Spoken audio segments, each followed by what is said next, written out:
वाराणसी में संडाहा से लेके गोलघर चौराहे कचहरी तक विकास का नज़ारा कुछ यूँ नज़र आ रहा है।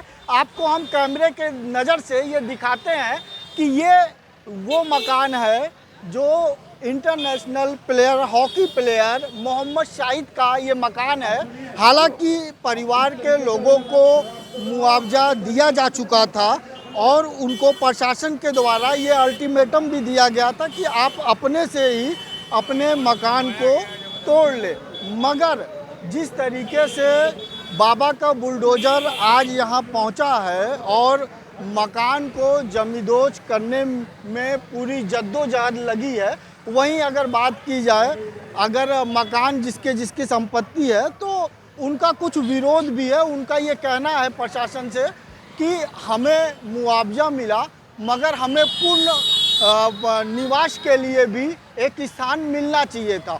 और आपको हम ये दिखा दें कि ये जो मकान है ये हॉकी प्लेयर का जो है कि मकान है। इन्होंने देश विदेश में गोल्ड मेडल तक हॉकी में जो है देश को जिताया है और दिलाया भी है।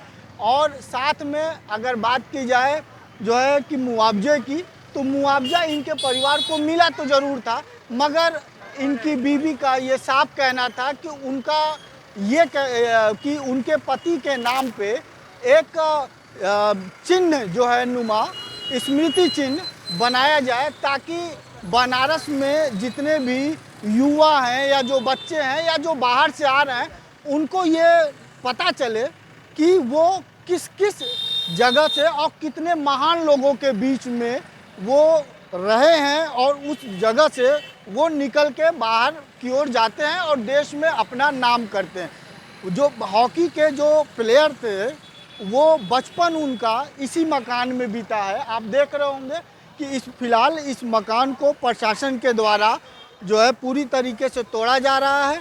हाँ, ये बात और है कि यहाँ पे रहने वाले कुछ लोग हैं जिनका ये कहना था कि हमने मकान पे स्टे लिया है, मगर उसके बाद भी मकान पे कार्रवाई हो रही है।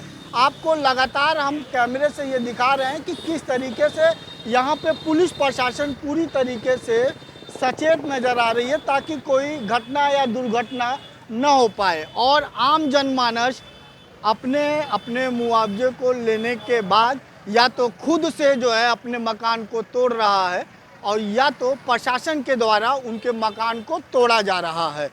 तो जो बात की जाए अगर विरासत की, तो विरासत काशी में जिस तरीके से हो रहा है उसमें चौड़ीकरण के जद में जितने भी मकान आ रहे हैं उनको मुआवजे के साथ सरकार जो है जमींदोज कर रही है ताकि किसी को किसी भी तरीके की कोई समस्या का सामना न करना पड़े। सबको पैसे दिए जा चुके हैं और जिनको पैसा दिया गया है उनका ही तोड़ा जा रहा है। हम ऐसा किसी का भी नहीं तोड़े जिनको हमने पैसा नहीं दिया है।